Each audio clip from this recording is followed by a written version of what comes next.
The year is 941. A massive Viking trading convoy moves slowly down the Dnieper River, deep in what is now Ukraine. Hundreds of men, dozens of boats loaded with furs, honey, and slaves, destined for the markets of Constantinople. These are the Rus Vikings, and they've done this journey before. They know the river. They know the rapids. They think they know the dangers. But they don't know they're being watched. From the tall grass of the steppe, 1,000 eyes track their movement. Not the eyes of farmers clutching pitchforks, not the eyes of rival Vikings seeking glory. These eyes belong to men who were born in the saddle, who learned to shoot a bow before they could properly walk, who could put an arrow through a man's eye at full gallop from 100 yards away. The Vikings are about to meet the Pechenegs, and in just a few moments, everything they thought they knew about warfare, about conquest, about their own invincibility, is going to shatter like ice under a warhammer. But here's what makes this story even more incredible. These steppe nomads didn't just defeat Vikings once or twice in lucky ambushes. They dominated them. They humiliated them. They turned the most feared warriors in Europe into tribute-paying supplicants who had to beg for safe passage through lands they could never hope to conquer.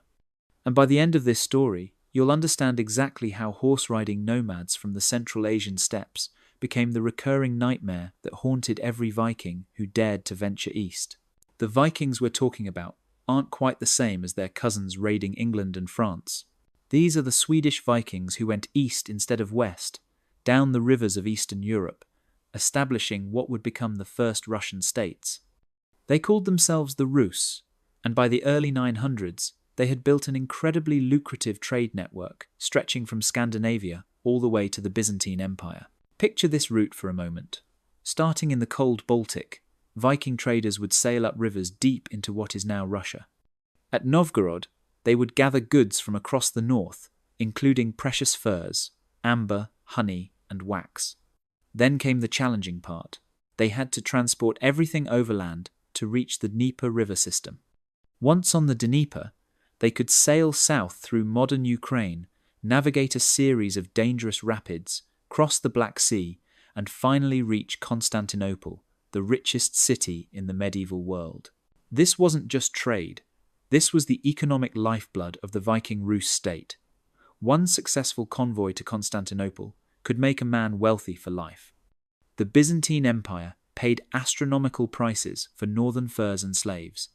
A single black fox pelt could be worth more than a farm. The profit margins were so insane that Vikings were willing to risk everything, including sailing through territories they didn't control, territories that belonged to some of the most dangerous warriors the medieval world had ever produced. Now, when these Vikings first pushed into Eastern Europe in the 800s, they encountered mostly Slavic agricultural tribes. And that went exactly how you'd expect. The Vikings had better weapons, better armor, better military organization. They established fortified trading posts that grew into cities like Kiev and Novgorod. They forced local tribes to pay tribute. They took slaves. They acted like Vikings typically acted, which is to say, they conquered and dominated. The Slavic peoples had no answer to Viking military tactics. When a dragon ship full of armoured warriors showed up at your village, you paid whatever they demanded or you died. The Vikings' combination of naval mobility and heavy infantry made them nearly unstoppable along the rivers of Eastern Europe. Their shield walls could shrug off arrows from hunting bows. Their axes and swords cut through the simple leather and cloth armour of Slavic warriors like it wasn't even there. But then the Vikings pushed further south, further east, toward the great grasslands that stretched from Hungary all the way to Mongolia. And there, at the edge of the forest, where the trees gave way to endless grassland, they encountered something completely outside their experience. The steppe was not like any battlefield the Vikings had ever seen. No forests to hide in, no hills to fortify, no rivers to control with their longships. Just grass, stretching to the horizon in every direction, an ocean of green and gold that seemed to go on forever.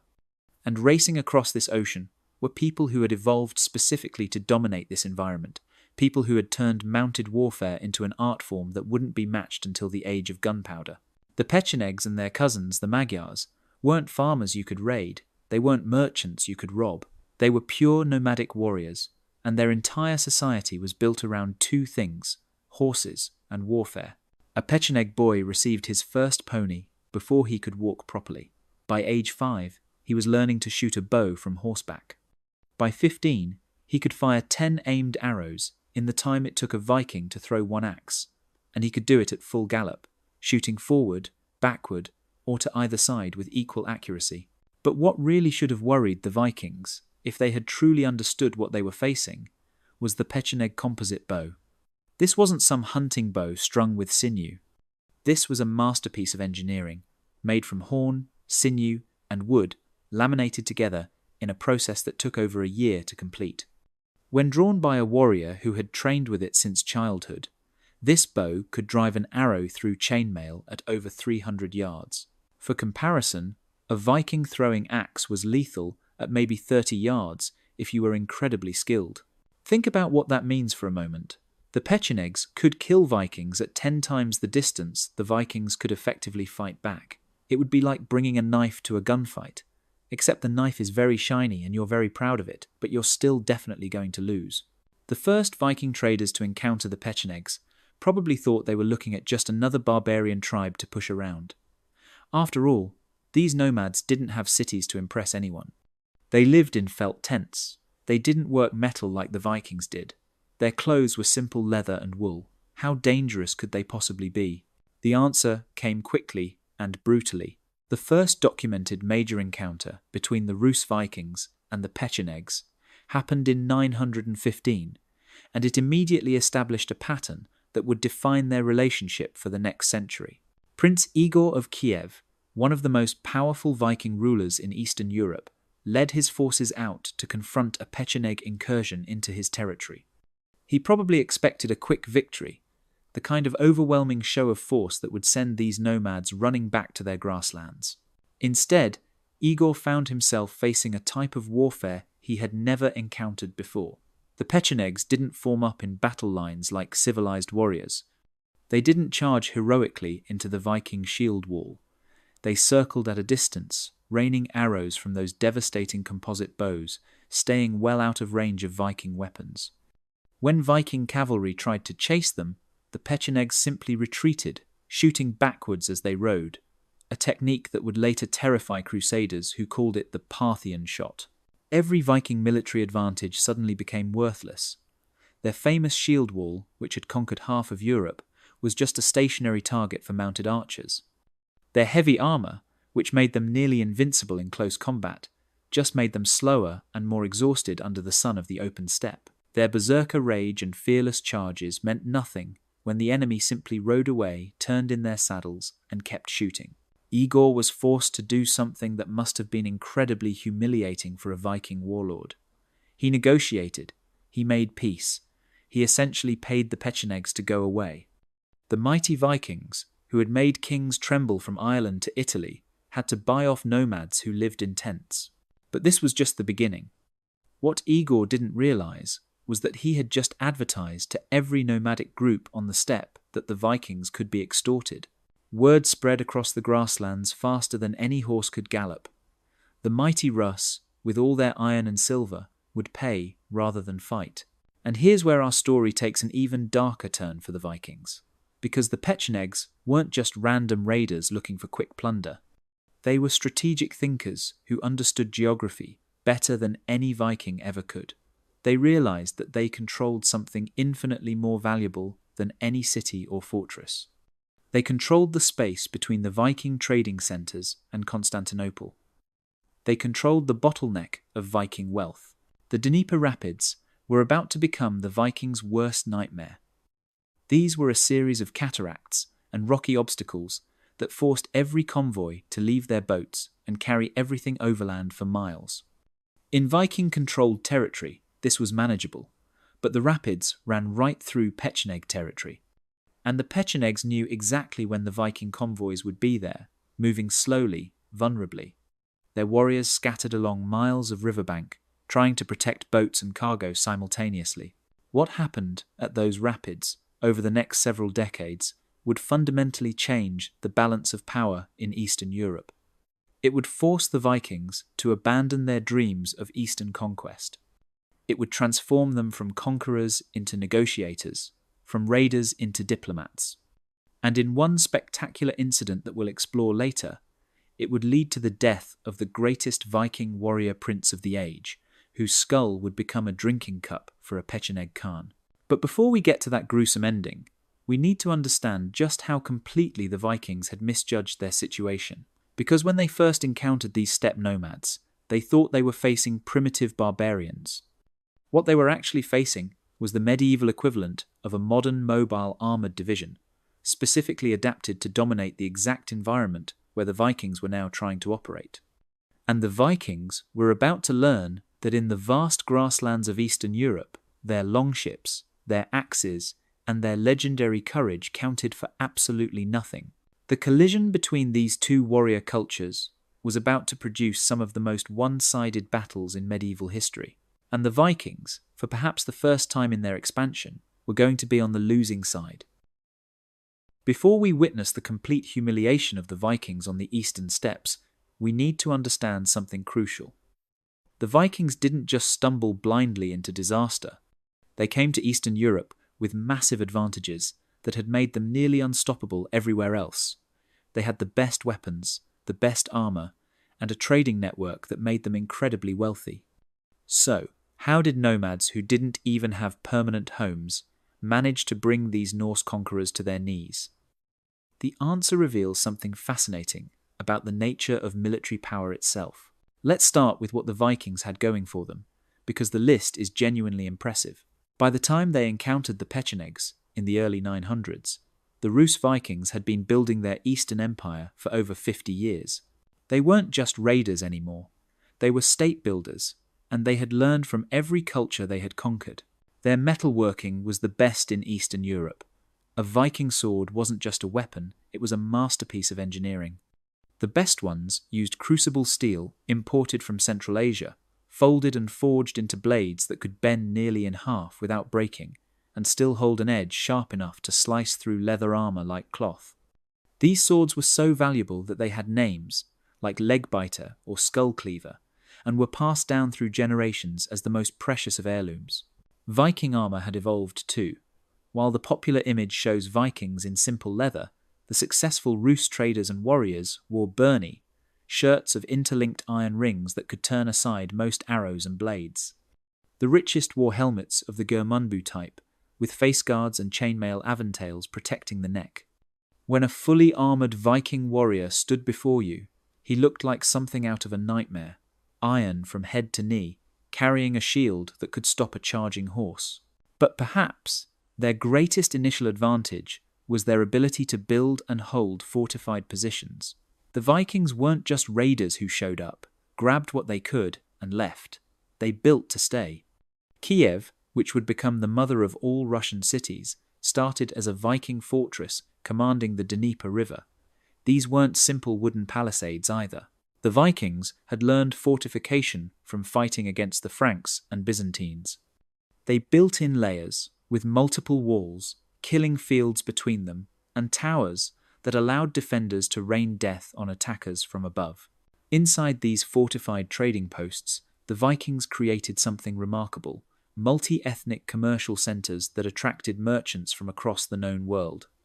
In the great market of Kiev, you could find Byzantine silk merchants haggling next to Jewish traders from Khazaria, Muslim scholars from Baghdad examining amber, and Slavic craftsmen selling intricate metalwork.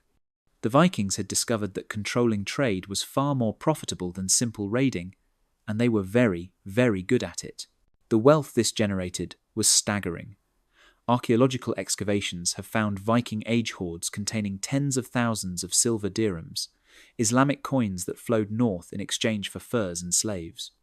A single successful Viking merchant could retire with enough wealth to buy entire estates back in Sweden.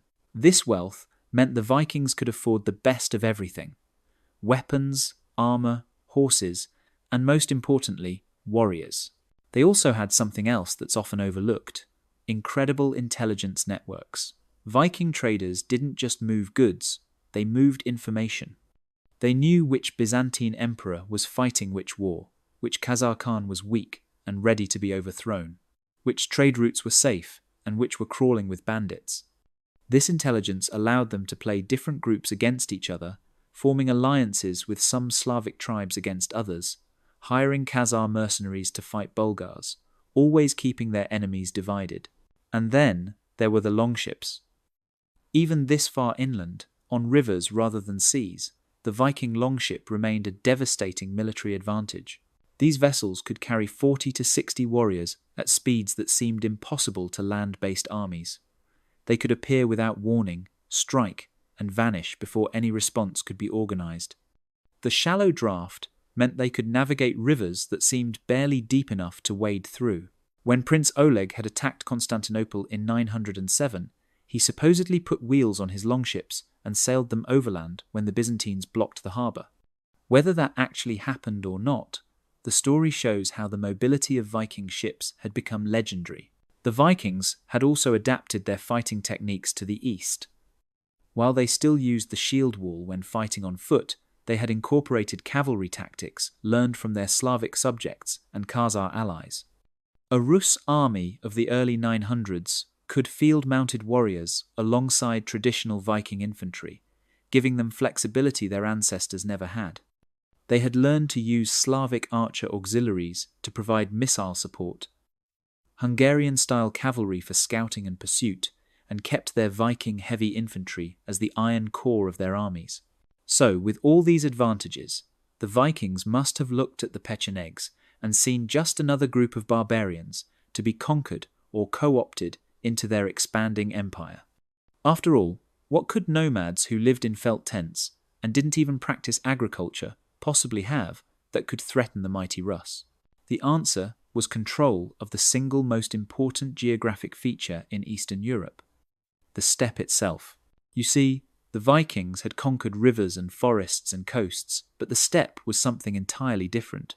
It was an environment that neutralized every single Viking advantage, while maximizing the strengths of the nomadic peoples who had evolved to thrive there. And the Pechenegs didn't just live on the steppe, they owned it in a way the Vikings could never hope to match. The first thing to understand about the Pechenegs is that they weren't randomly wandering around hoping to stumble across something to raid. They were a sophisticated confederation of 8 tribes, each controlling specific grazing territories that stretched from the Volga River all the way to the Danube. This wasn't empty wasteland. This was some of the best grassland on earth, capable of supporting millions of horses, cattle, and sheep. The Pechenegs knew every water source, every seasonal variation in grass growth, every hidden valley and defensible hill across thousands of square miles of territory. Their society was entirely mobile, but that didn't mean it was primitive. A Pecheneg tribal camp could number in the thousands, with complex social hierarchies, specialized craftsmen, and sophisticated legal systems. They had diplomatic relations with the Byzantine Empire, the Khazar Khaganate, and the Bulgarian Empire. Byzantine historians wrote about Pecheneg ambassadors arriving in Constantinople wearing silk robes and speaking fluent Greek. These weren't the simple barbarians the Vikings expected. But what really mattered was their military system. Every single Pecheneg male was a warrior. Not part-time, not seasonal, but professional soldiers from childhood to death. While Viking societies had to balance warriors with farmers, craftsmen, and traders, Pecheneg society was optimized for one thing: mounted warfare. Women and slaves handled the herds. Subjected peoples paid tribute in grain and crafted goods. The men fought, and they did nothing but fight. The numbers were terrifying. A single Pecheneg tribe could field 3,000 to 5,000 mounted warriors. The full confederation, when united, could put 40,000 horsemen in the field. For comparison, the largest Viking army ever assembled for the invasion of England numbered perhaps 3,000 men, and every one of those 40,000 Pechenegs was a horse archer who had been training since childhood. But here's what made the situation truly impossible for the Vikings. The Pechenegs controlled the critical choke point of the entire Rus economy. Remember that incredibly profitable trade route from Kiev to Constantinople? It had to pass through Pecheneg territory. There was no alternative. To the west were the hostile Hungarians and Bulgars. To the east was the vast steppe, controlled by other nomadic groups equally dangerous. The only way to reach the Black Sea and Byzantine wealth was straight through Pecheneg lands. The Dnieper Rapids made this problem infinitely worse. These weren't just minor obstacles. There were 7 major cataracts with names that tell you everything you need to know about them. Gulper, ever fierce, yelling. At each rapid, boats had to be completely unloaded and either carried or dragged overland, sometimes for miles. The process could take days or even weeks for a large convoy. And the whole time, the Vikings were exposed, spread out, vulnerable. The Pechenegs knew exactly when the trade convoys would arrive. Spring, when the rivers were high from snowmelt. Early summer, before the water levels dropped too low. Autumn, for the last convoy before winter ice locked everything down. They knew where the Vikings had to leave the water, which paths they had to take overland, where they would have to camp for the night. It was like the Pechenegs had been handed a schedule of exactly when and where their richest targets would be completely defenseless. Prince Igor's confrontation with the Pechenegs in 915 revealed just how badly the Vikings had miscalculated. This wasn't going to be a standard Viking conquest where they showed up, won a few battles, built a fortress, and started collecting tribute. The Pechenegs didn't have cities to besiege or crops to burn. They didn't have fixed assets that could be threatened. If pressed, they could simply melt away into the steppe, move their entire society 100 miles in any direction, and continue their lives exactly as before. But the Vikings? They were tied to their fortified cities, their trade routes, their agricultural subjects who provided food. They couldn't abandon Kiev or Novgorod without losing everything they had built. They couldn't change their trade routes without giving up access to Byzantine markets. They couldn't pursue the Pechenegs into the deep steppe without abandoning every tactical advantage they possessed. When Igor made peace with the Pechenegs in 915, paying them to allow safe passage for Viking convoys, he probably thought he was buying time. Time to build up forces, time to figure out how to defeat these nomads, time to find some weakness to exploit. What he had actually done was acknowledge a new reality. The Vikings were no longer the dominant military force in Eastern Europe. They were supplicants, paying for the privilege of using trade routes they could never hope to control. The Treaty of 915 established a pattern that would define Viking-Pecheneg relations for decades. Not all of them, and not without harassment, but enough to keep the Viking economy functioning. It was a protection racket on a massive scale, and the Vikings were powerless to stop it. But paying tribute to nomads was just the beginning of Viking humiliation. Because other steppe peoples were watching, the Magyars, even more organized and aggressive than the Pechenegs, began probing Viking defenses. The Bulgars started demanding better terms for trade agreements. Even some Slavic tribes that had been paying tribute to the Vikings for generations began to wonder if their overlords were really as invincible as they claimed. The balance of power in Eastern Europe was shifting, and it was shifting fast. The Vikings had 3 choices: adapt, retreat, or face complete destruction. And as we're about to see, their attempts to adapt to steppe warfare would lead to some of the most brutal military disasters in Viking history. Because the Pechenegs weren't just content to collect tribute, they were about to teach the Vikings exactly what it meant to be helpless in the face of superior military technology and tactics. The hunters were about to become the hunted, and the killing fields of the Dnieper Rapids were about to run red with Norse blood. What happened next would haunt Viking warriors for generations.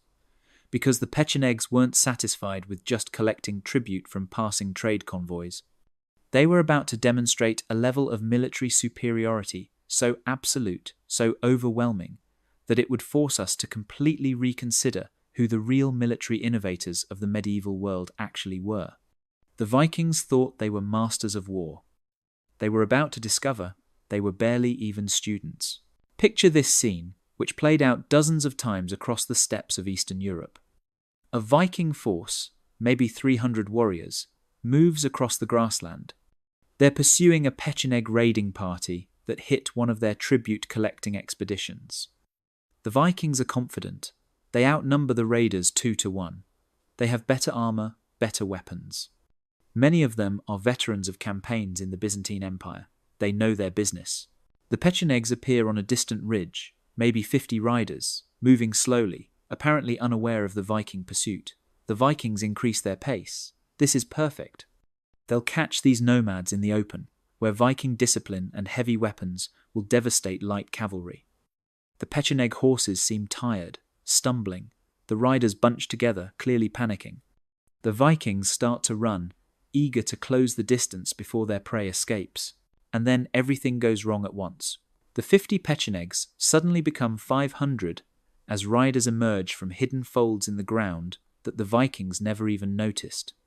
Those tired, stumbling horses suddenly surge with energy because they were fresh mounts, and the stumbling was an act. The bunched-up formation explodes outward into a massive crescent that begins to envelop the Viking force, and the arrows start falling. Not a few arrows, not dozens, thousands. Each Pecheneg carried 2 quivers of 40 arrows each, and they could empty both in under 3 minutes. 500 riders meant 40,000 arrows raining down on 300 Vikings in the time it took those Vikings to fully realize they'd been deceived. The sound alone was terrifying, a whistling shriek that survivors compared to the voice of death itself. But here's what made Pecheneg horse archery so devastatingly effective. They didn't just shoot a lot of arrows, they shot with incredible precision while performing maneuvers that seemed physically impossible.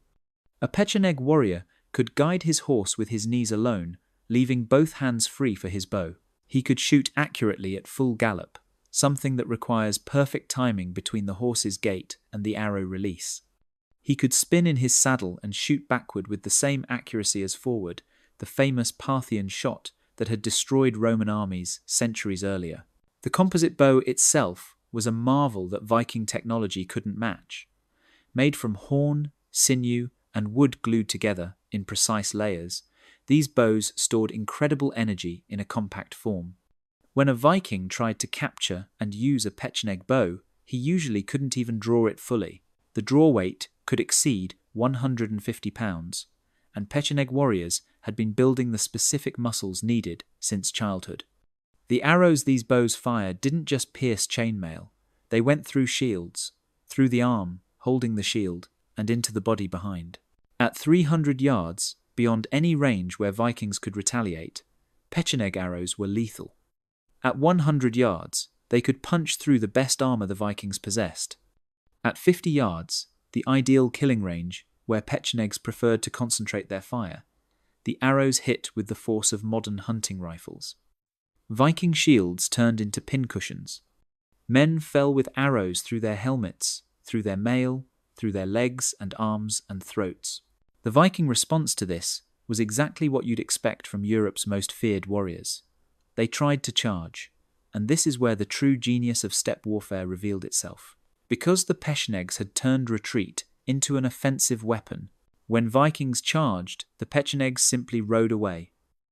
Not in panic, not in disorder, but in perfectly controlled withdrawals that kept them just out of reach while maintaining constant arrow fire.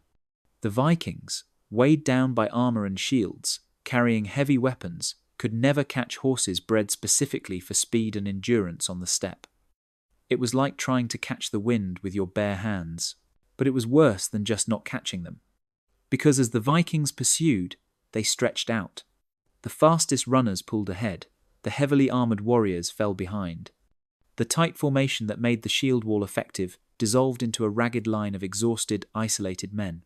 And then the Pechenegs would wheel around and concentrate their fire on these separated groups, annihilating them piecemeal. The feigned retreat was an art form the Pechenegs had perfected over centuries. They could maintain a panic for miles, drawing enemies deeper and deeper into the steppe, further from support, further from water, further from any hope of survival. They had designated rally points planned in advance, fresh horses waiting, additional warriors in ambush. What looked like a chaotic flight was actually a carefully choreographed dance of death. But perhaps the most psychologically devastating aspect of fighting the Pechenegs was their use of the steppe itself as a weapon. The grassland that looked empty and featureless to Viking eyes was actually full of tactical features the Nomads knew intimately. Hidden ravines where hundreds of warriors could wait unseen. Seasonal water sources that could be poisoned or defended. areas where the ground looked solid but would bog down heavy infantry, places where the wind always blew a certain direction, perfect for fire attacks that could turn the grassland into an inferno. The Pechenegs also understood something about warfare that wouldn't become common knowledge in Europe for centuries: the power of operational mobility. They didn't need to win battles. They needed to make their enemies' lives impossible. They would strike Viking supply lines, disappear before any response could be mounted, then reappear 50 miles away to hit another target. They turned the vast distances of the steppe, which should have been a disadvantage for a numerically smaller force, into their greatest asset. A Pecheneg warband could cover 70 miles in a day when pushing hard, with each warrior leading multiple horses and switching mounts to maintain speed.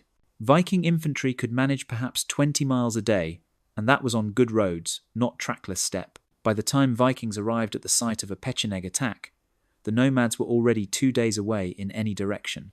Following them meant abandoning fixed bases, entering the deep steppe where the Pechenegs chose the battlefield, where every advantage belonged to the horse archer.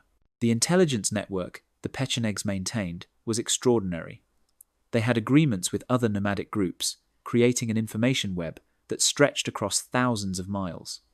A Viking force leaving Kiev would be reported by Pecheneg scouts before they'd gone 10 miles. The direction of march, the number of warriors, the presence of cavalry or siege equipment, all of this information raced across the steppe faster than any army could move. By the time Vikings arrived at their destination, the Pechenegs had already decided whether to fight, how to fight, or whether to simply vanish into the grassland and wait for a better opportunity. Now, if the Pechenegs were bad enough, the Magyars were worse. Where the Pechenegs were content to control trade routes and extract tribute, the Magyars actively raided deep into Viking territory. They were more organized, more aggressive, and even more skilled at mounted warfare.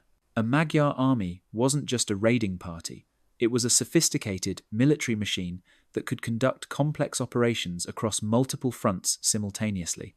The Magyars had been pushed west by other steppe peoples, and they brought with them all the accumulated military knowledge of the Eurasian steppes. They could conduct siege warfare using Chinese techniques learned through steppe networks. They understood logistics in a way that allowed them to maintain armies in the field for entire campaigning seasons.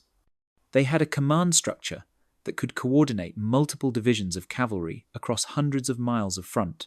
In 934, a Magyar army simply appeared outside Kiev itself.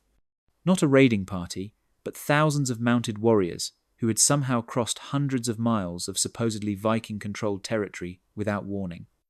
The psychological impact was devastating. If the Magyars could reach Kiev, nowhere was safe. The mighty walls the Vikings had built, the fortresses they were so proud of, meant nothing if enemy armies could simply ride around them and strike wherever they chose. The specific military disasters began to pile up with horrifying regularity. In 920, Prince Igor led a massive convoy toward Constantinople, the kind of expedition that should have been too large and too well guarded for Nomads to threaten. The Pechenegs waited until the convoy was strung out along the Dnieper rapids, boats being portaged, warriors scattered, attention focused on the immediate challenge of moving tons of goods overland. The attack came at dawn from 3 directions simultaneously. Arrows fell like rain on Vikings, struggling to form shield walls on broken ground. Pecheneg cavalry charged through gaps in the Viking line, riding down isolated groups, setting fire to the precious boats that represented years of work and investment. Igor lost over half his force and most of his trade goods. The survivors limped back to Kiev with stories that grew more terrifying with each telling. In 944, it happened again, but worse. This time, Igor had hired his own steppe mercenaries, thinking he could fight fire with fire. But the Pechenegs knew the loyalties of steppe peoples better than any Viking could. Half of Igor's mercenaries switched sides the night before the battle, providing the Pechenegs with exact details of Viking positions and plans. The slaughter was absolute.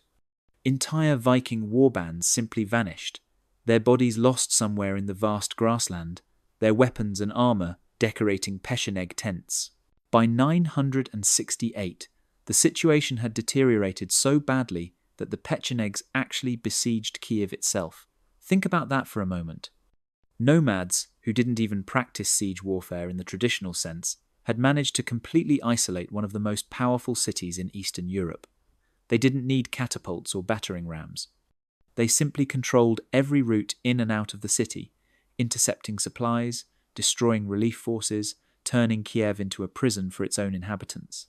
The siege was only lifted when Prince Sviatoslav, arguably the greatest Viking warrior of his generation, returned from campaigning in Bulgaria with his veteran army. But even Sviatoslav, who had conquered the Khazars and defeated Byzantine armies, couldn't actually beat the Pechenegs in open battle. He could drive them away from Kiev, but he couldn't pursue them into the steppe. He couldn't force them to fight on his terms. He couldn't stop them from returning the moment he left.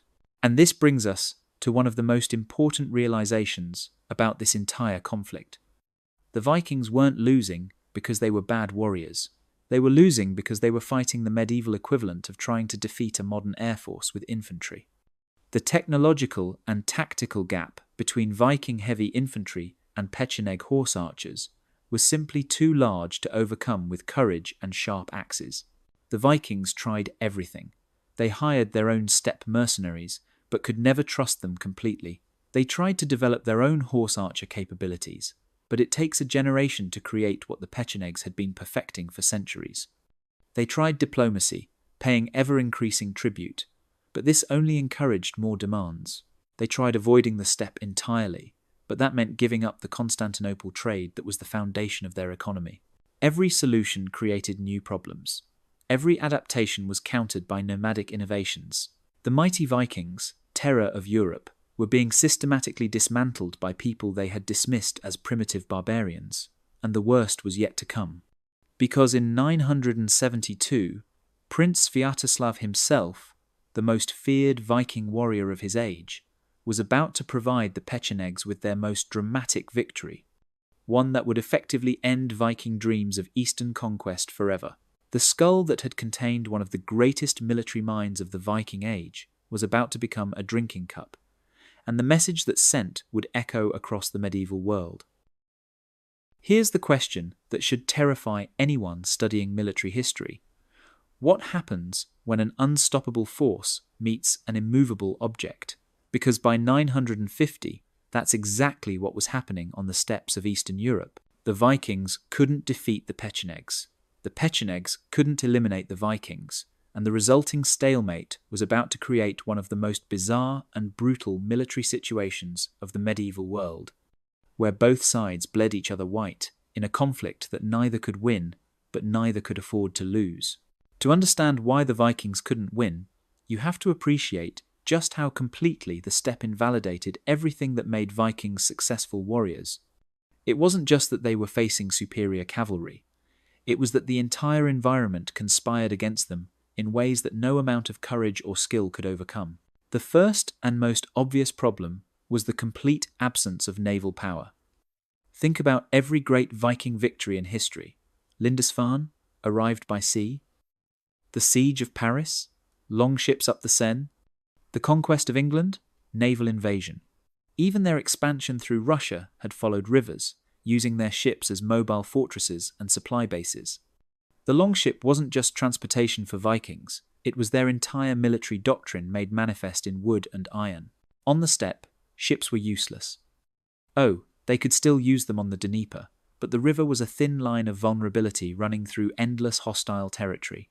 The moment Vikings stepped away from their boats, they lost their primary advantage. They became slow, heavy infantry in a world that belonged to light cavalry.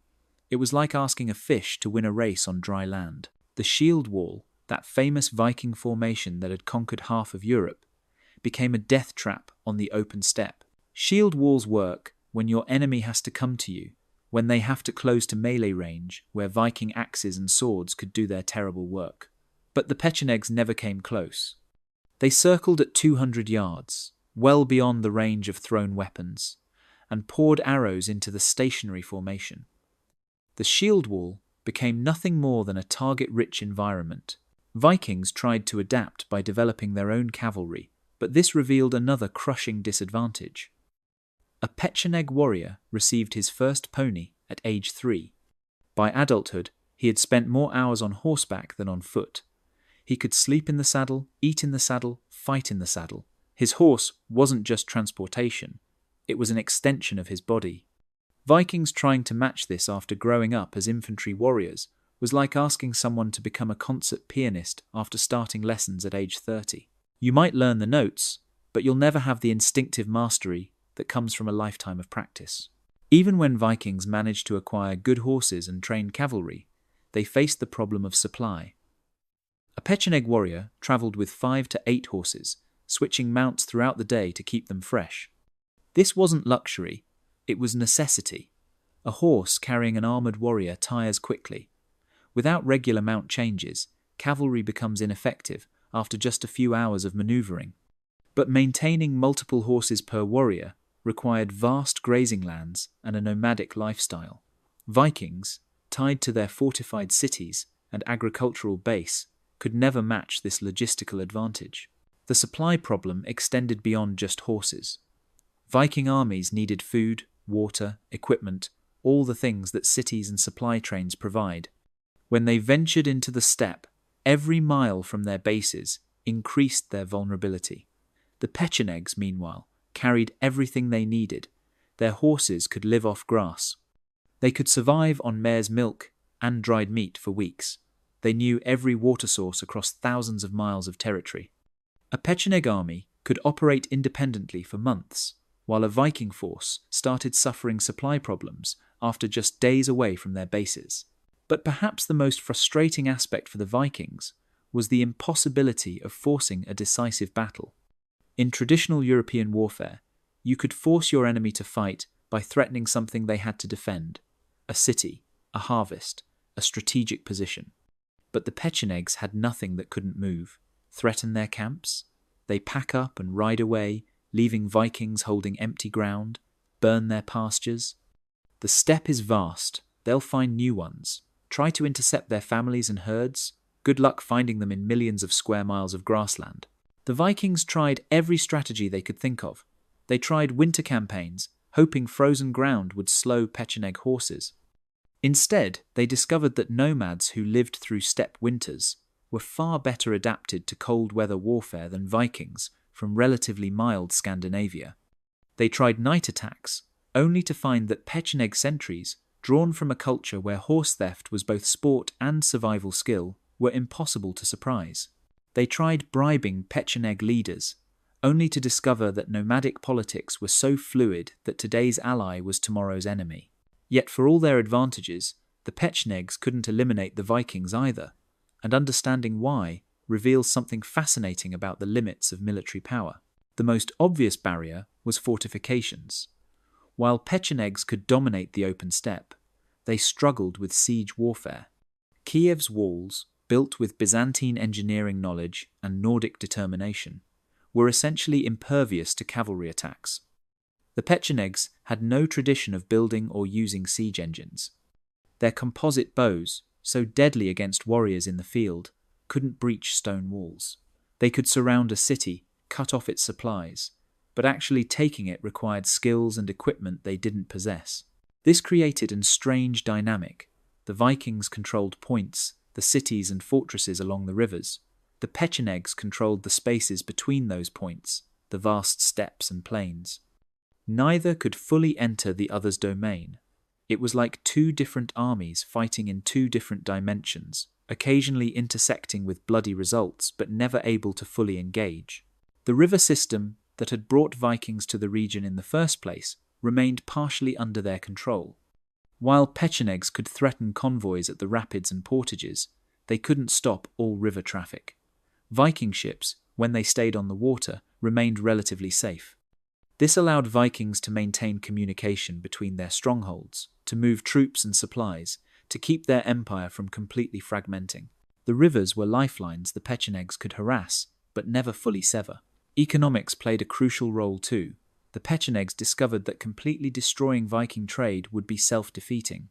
Those convoys carried goods the nomads wanted: high-quality weapons, luxury items from Byzantium, silver coins that could buy allies and resources. Dead Vikings produced nothing. Vikings paying tribute, even if grudgingly, were more valuable than no Vikings at all. This created a perverse incentive for Pechenegs to keep their enemies functional but weak, rich enough to pay but never strong enough to threaten. The Byzantine Empire complicated everything further. Constantinople needed both groups. They wanted Viking goods, especially furs and slaves, but they also used Pechenegs as a buffer against other threats. Byzantine diplomacy, backed by seemingly limitless gold, played both sides.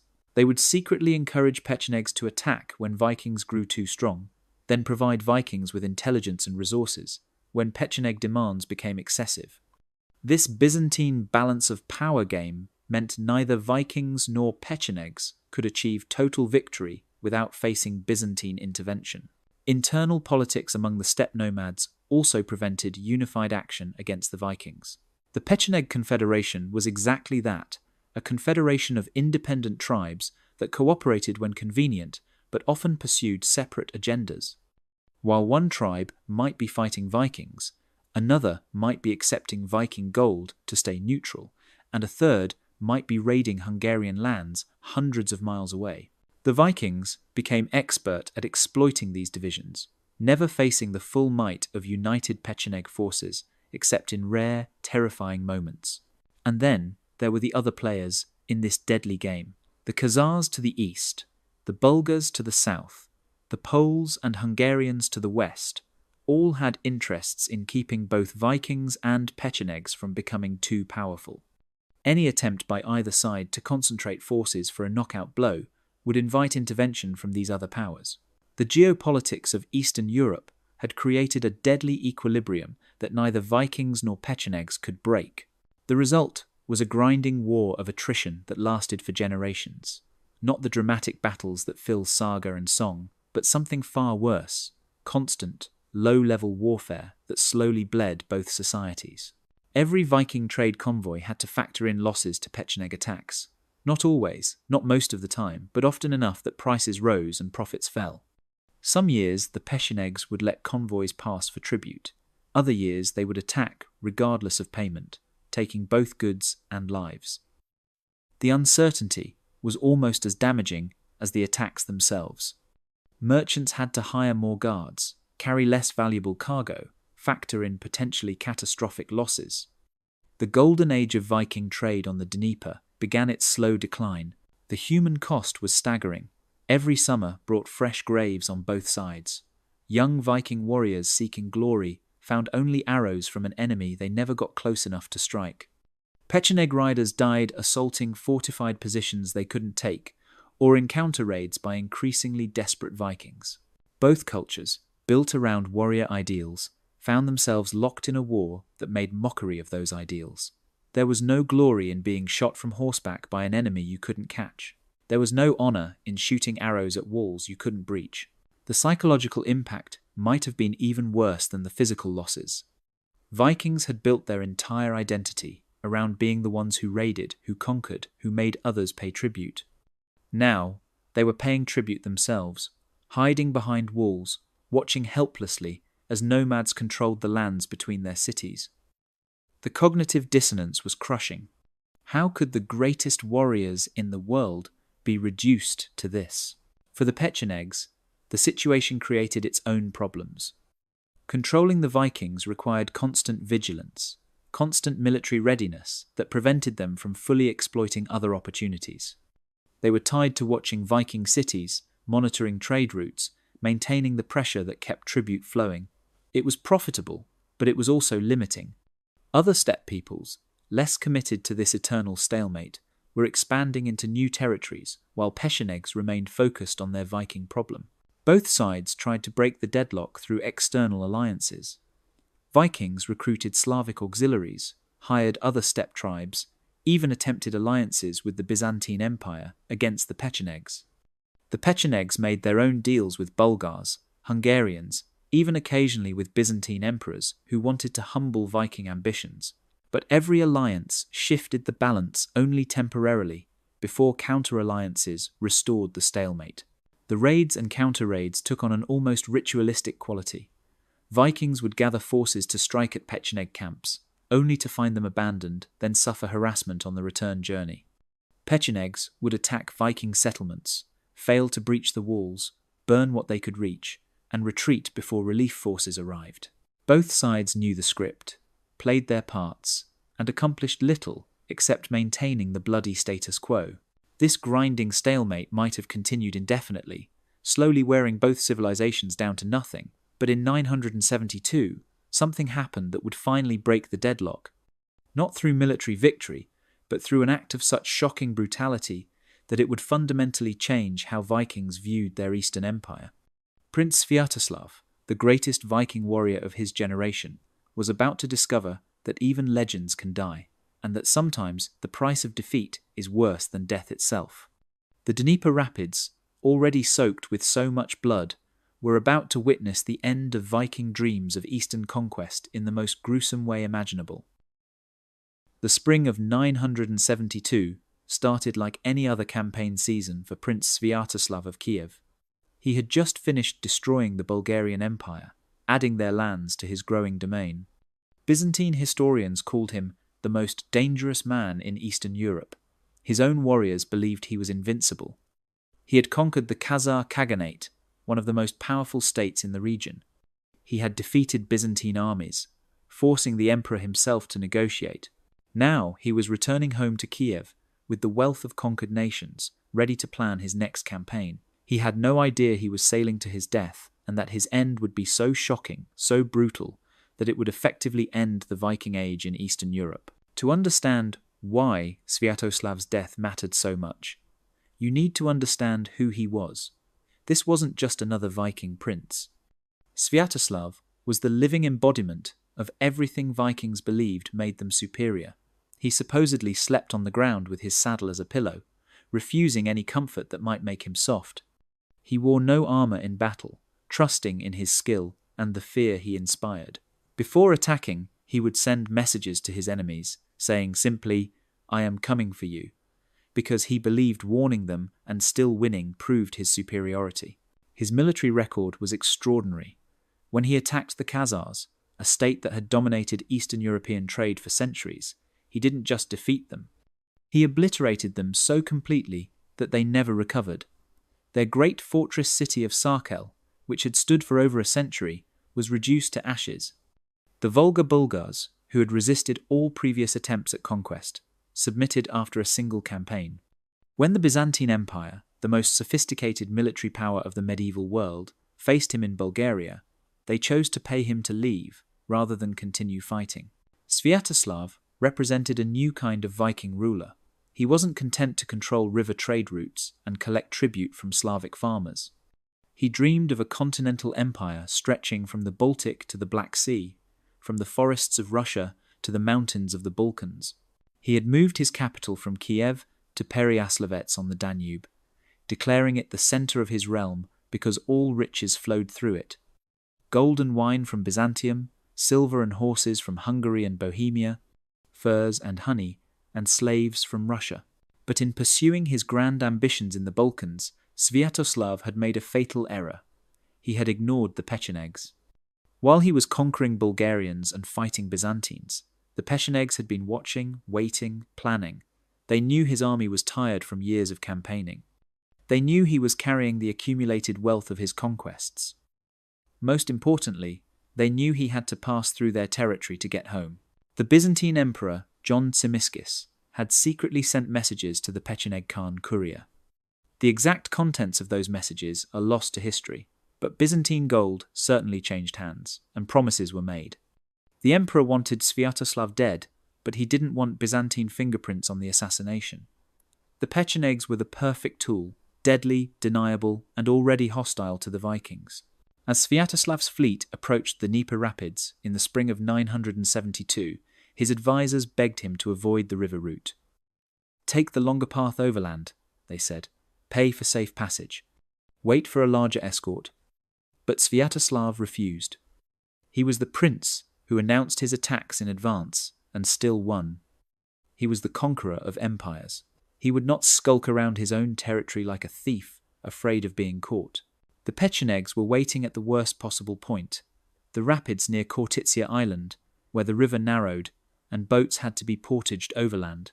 Kuria had assembled not just a raiding party, but an army. Thousands of mounted warriors hidden in the tall grass, waiting for the perfect moment when the Viking forces would be most vulnerable, spread out along miles of riverbank, focused on the backbreaking work of moving boats and cargo overland. The attack came at dawn. Sviatoslav's force, perhaps 3,000 warriors and support personnel, was strung out along the portage route. The first wave of arrows killed hundreds before anyone even understood what was happening. Men carrying boats couldn't reach their weapons. Warriors in armor couldn't form shield walls on the broken ground. The Pechenegs cavalry charged through gaps in the Viking line, cutting down isolated groups, setting fire to the precious boats. Sviatoslav tried to rally his forces. Witnesses say he fought like the legendary warrior he was, his sword cutting down any Pecheneg who came close, his voice roaring over the battlefield as he tried to organize resistance. But courage meant nothing against the mathematics of the situation. He was outnumbered, outmaneuvered, caught in the worst possible position by an enemy who had planned every detail of the ambush. The battle, if you can call such a one-sided slaughter a battle, lasted perhaps 2 hours. By the end, Sviatoslav was dead, his skull separated from his body by Pecheneg swords. The majority of his army was destroyed, either killed in the fighting or hunted down as they fled into the steppe. The accumulated wealth of his Bulgarian conquests was scattered across the battlefield, gathered up by Pecheneg warriors who couldn't believe their fortune. But what happened next was what truly ended the Viking Age in Eastern Europe. Khan Kuria ordered Sviatoslav's skull to be cleaned and polished, the top removed and lined with gold to create a drinking cup. This wasn't just desecration. This was a message written in the most brutal language imaginable. The greatest Viking warrior of the age had become a trophy, his skull a vessel for Pecheneg wine at victory feasts. The psychological impact on Viking society was devastating. In Norse culture, the body needed to be intact for the warrior to enter Valhalla. Sviatoslav wouldn't be feasting with the heroes. He would spend eternity incomplete, dishonored, his very essence serving his enemies. Every time Kuria drank from that skull, every time he displayed it to visitors, it reinforced the message. The Vikings were not invincible. They were not even superior. They were prey. The news of Sviatoslav's death and defilement spread across the Viking world like a plague. Warriors who had been eager to seek glory in the east suddenly found other pursuits. Merchants recalculated the risks of the Constantinople route and found them unacceptable. The steady flow of Scandinavian adventurers that had sustained the Rus Viking state for generations slowed to a trickle. But the impact went far beyond just morale. Sviatoslav's death created a succession crisis that would fundamentally transform the nature of the Rus state. His 3 sons fought a brutal civil war that lasted 8 years, each faction hiring different groups of steppe nomads to fight their battles. By the time Vladimir the Great finally secured power in 980, the Rus state had changed forever. Vladimir understood what his father had not. The Vikings could not defeat the steppe nomads through military force. Instead of trying to conquer, he negotiated. Instead of pursuing expansion, he consolidated. Most importantly, he began the process of transforming the Rus from Norse conquerors into something new, something that could survive in this harsh environment where Viking military traditions meant nothing. The adoption of Christianity in 988 was part of this transformation. It wasn't just about religion. It was about joining a different civilization, aligning with Byzantium, rather than trying to conquer it, becoming part of the settled, agricultural, urban world, rather than clinging to the raiding traditions of the Viking past. The Rus became Russians, Ukrainians, Belarusians, distinct peoples shaped by their environment, rather than trying to impose Scandinavian ways on an unsuitable landscape. The trade routes that had brought Vikings east never recovered their former glory. Oh, commerce continued, but it was different. Instead of Viking convoys forcing their way through Pecheneg territory, there were negotiated agreements, regular tribute payments, and accepted restrictions. The Pechenegs became toll collectors on the road to Constantinople, and the Vikings, now calling themselves Rus, paid those tolls without question. The military evolution was even more dramatic. Within a generation of Sviatoslav's death, Rus armies looked nothing like Viking forces. They incorporated steppe cavalry tactics, hired nomadic mercenaries, not as auxiliaries, but as core components of their armies, adopted the composite bow alongside the sword and axe. The famous druzhina, the military retinues of Rus princes, became mixed forces of Norse infantry, Slavic spearmen, and steppe cavalry operating in coordination. The Pechenegs themselves didn't last much longer as the dominant power of the steppes. In the 1030s and 1040s, they were pushed west by new waves of nomads, particularly the Cumans, who proved even more formidable. But by then, the transformation was complete. The Rus had learned to survive in their new environment by abandoning their Viking identity, by accepting that they could not impose their will on the steppe, but had to adapt to it. The fortified cities that Vikings had built became the seeds of a new civilization. Kiev grew into one of the largest cities in Europe, but it was no longer a Viking city. It was something unique, a fusion of Norse, Slavic, and steppe influences that would eventually become the heartland of Eastern Slavic culture. The Vikings had come as conquerors and been transformed into something entirely different by the crucible of steppe warfare. Looking back, we can see that the Viking encounter with the Pechenegs and other steppe nomads represented something profound in military history. It was one of the clearest examples of technological and tactical superiority, overcoming cultural reputation and individual warrior skill. The Vikings were some of the finest warriors the medieval world ever produced, but they were fighting with the wrong tools in the wrong environment against the wrong enemy. The composite bow and the horse archer represented a military technology that would dominate warfare across Eurasia for another 500 years, until gunpowder finally gave infantry an answer to mobile cavalry. The Mongols, who conquered most of the known world in the 13th century, used essentially the same tactics the Pechenegs had used against the Vikings. The difference was that the Mongols employed them on a global scale with better organization. The Vikings learned this lesson the hardest way possible. They paid for it with blood, with treasure, with the skull of their greatest warrior turned into a drinking cup. But they did learn. They adapted. They survived by becoming something other than Vikings. The Norse warriors who had set out to conquer the rivers of Russia had been transformed by the steppes into the founders of a new civilization. The story of Vikings and Pechenegs isn't just about military history. It's about the limits of cultural superiority, about the danger of underestimating enemies who don't fight by your rules, about the brutal democracy of warfare, where reputation means nothing and effectiveness means everything. The Vikings thought they were the apex predators of the medieval world. The Pechenegs proved they were wrong. In the end, the fearsome Vikings, who had made all of Europe tremble, who had sailed to the edge of the known world and beyond, met their match not in the armies of kings or the walls of great cities, but in nomads who lived in felt tents and fought from horseback. The hunters had become the hunted, and the price of that reversal was paid in blood and bone on the banks of the Dnieper River.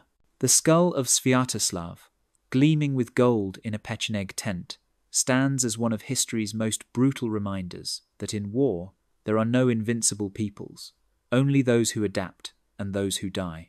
The Vikings who came east as conquerors survived only by ceasing to be Vikings at all, and perhaps that's the ultimate irony of this entire story.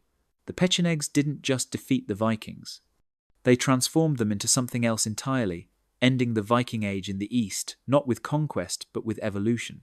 The next time you hear stories of Viking invincibility, remember the steppes of Eastern Europe, where horse archers turned the world's most feared warriors into tribute-paying merchants begging for safe passage. Remember Prince Sviatoslav, whose skull became a cup. And remember that in the brutal arithmetic of medieval warfare, courage and reputation meant nothing when facing an enemy with superior technology, superior tactics, and the absolute mastery of their chosen battlefield. The Vikings learned this lesson written in their own blood across the grasslands of Eastern Europe, and it changed them forever. So, here's the truth that most Viking documentaries will never tell you. The unstoppable Norse warriors who supposedly conquered everything in their path were completely, utterly, and repeatedly humiliated by nomads that most people today have never even heard of. The Pechenegs didn't just defeat Vikings in battle, they fundamentally broke the Viking expansion eastward, transformed Viking society and proved that the most celebrated warriors of the medieval world were helpless when stripped of their environmental advantages. And the implications of this story go far beyond just military history. Think about what we've just witnessed. The Vikings had every advantage that should have mattered in medieval warfare. Superior metallurgy that produced weapons and armor far beyond what the Pechenegs could manufacture. Fortified bases that had proven impregnable to most enemies. A trade network that generated enormous wealth. Military traditions that had conquered kingdoms from Ireland to Sicily. And none of it mattered when facing an enemy who had mastered a completely different form of warfare. The Pechenegs' success wasn't luck. It wasn't a temporary advantage that the Vikings could have overcome with better tactics or more warriors. It was systematic superiority in the specific environment where the conflict took place. On the steppes of Eastern Europe, a warrior with a composite bow and a good horse was worth 10 Vikings with axes and chainmail. This wasn't about courage or skill or warrior culture. It was about technology and tactics perfectly adapted to terrain. This same pattern would repeat throughout history. The Mongols would use virtually identical tactics to conquer the largest land empire in human history. The Parthians had used these methods to destroy Roman legions. The Huns had used them to terrorize Europe. The common thread was always the same. Horse archery deployed on open terrain was essentially unbeatable until the widespread adoption of gunpowder weapons. The Vikings just happened to run into this reality at a time when they thought they were invincible. But here's what makes this story truly fascinating. The Vikings didn't just lose to the Pechenegs. They were forced to completely reimagine what it meant to be Viking. The transformation of the Rus from Scandinavian raiders into the predecessors of Russian civilization wasn't gradual cultural evolution. It was rapid adaptation forced by military failure. The Pechenegs literally beat the Viking out of them. Consider how total this transformation was. Within 2 generations of Sviatoslav's death, the descendants of Viking conquerors were writing in Cyrillic, not runes. They were building Byzantine-style churches, not temples to Odin. They were fighting as combined arms forces with heavy cavalry components, not shield walls of infantry. They had become so thoroughly adapted to their new environment that Scandinavian visitors could barely recognize them as kin. This raises an uncomfortable question about Viking mythology that persists to this day. How much of Viking invincibility was real, and how much was just fighting the right enemies in the right places? When Vikings fought agricultural peoples who had to defend fixed positions, they dominated. When they could use their naval mobility to strike where enemies were weak, they triumphed. But the moment they faced an enemy with superior mobility and range, fighting in an environment that neutralized Viking advantages, they were helpless. The Pechenegs exposed this truth in the most brutal way possible. They didn't just defeat Viking armies. They turned Viking trade routes into death traps. They besieged Viking cities with impunity. They turned the greatest Viking warrior of the age into a drinking cup. They forced Vikings to pay tribute for the privilege of using their own trade routes. Every single aspect of Viking military superiority was systematically dismantled and proven worthless. What's particularly striking is how this story has been largely erased from popular understanding of Viking history. We celebrate Viking raids on monasteries in England. We dramatize Viking conquests in France. We mythologize Viking exploration of Iceland and Greenland, and even North America. But the complete humiliation of Vikings by steppe nomads, that doesn't fit the narrative, so it gets ignored or minimized. Yet this Eastern failure might be the most important part of Viking history. It set the boundaries of Viking expansion more definitively than any European kingdom ever did. It forced the evolution of Viking society into something new and different. It demonstrated that military technology and tactics, not warrior spirit, ultimately determine the outcomes of conflicts. The Pechenegs taught the Vikings lessons that European armies wouldn't learn for another 3 centuries. The economic implications were equally profound. The Constantinople trade route had been the economic engine of the Viking East. When Pecheneg control made that route unreliable and expensive, it fundamentally altered the economy of Eastern Europe. Trade shifted to other paths, other peoples. The great Viking trade network that had connected Scandinavia to the Byzantine Empire withered. The age of Viking merchants ended not with changing markets, but with Pecheneg arrows. The story also reveals something important about the nature of military innovation. The Vikings never developed an effective counter to horse archery because they couldn't. It wasn't a matter of learning new tactics or building new weapons. Horse archery required a complete civilizational commitment. You needed vast grasslands to maintain huge horse herds. You needed children training from infancy. You needed a nomadic lifestyle that kept everyone mobile. You needed generations of accumulated knowledge about horse breeding, bow construction, and steppe navigation. The Vikings could no more become horse archers than the Pechenegs could become naval raiders. This technological determinism in warfare would shape the next 1,000 years of Eurasian history. Settled civilizations would struggle against nomadic horse peoples until gunpowder finally gave infantry an answer to mounted archers. The Vikings just happened to be one of the first European peoples to discover this harsh reality. Their failure presaged centuries of similar defeats, from Crusader armies destroyed by Turkish horse archers to Chinese dynasties falling to Mongol cavalry. But perhaps the most important lesson from this story is about the danger of believing your own mythology. The Vikings had convinced themselves they were inherently superior warriors. Their success against divided European kingdoms and isolated monasteries had made them overconfident. They entered the steppes, expecting to conquer, and instead found themselves conquered, not by armies, but by the environment itself and the peoples perfectly adapted to it. The Pechenegs, for their part, didn't last much longer. As masters of the steppe, by the late 1000s, they were being pushed west by the Cumans, who were even more formidable. The Pechenegs, who had terrorized Vikings, ended up as refugees in Byzantine territory. Their confederation shattered, their power broken. The wheel of steppe politics had turned, and they were crushed beneath it, just as they had crushed the Vikings. But their impact on history was already secured. They had ended Viking expansion eastward. They had forced the transformation of the Rus. They had demonstrated the superiority of horse archery over heavy infantry in open terrain. They had written their victory in the most visceral way possible, drinking from the skull of the enemy's greatest champion. The Pechenegs might be forgotten today, but their defeat of the Vikings shaped the entire future of Eastern Europe.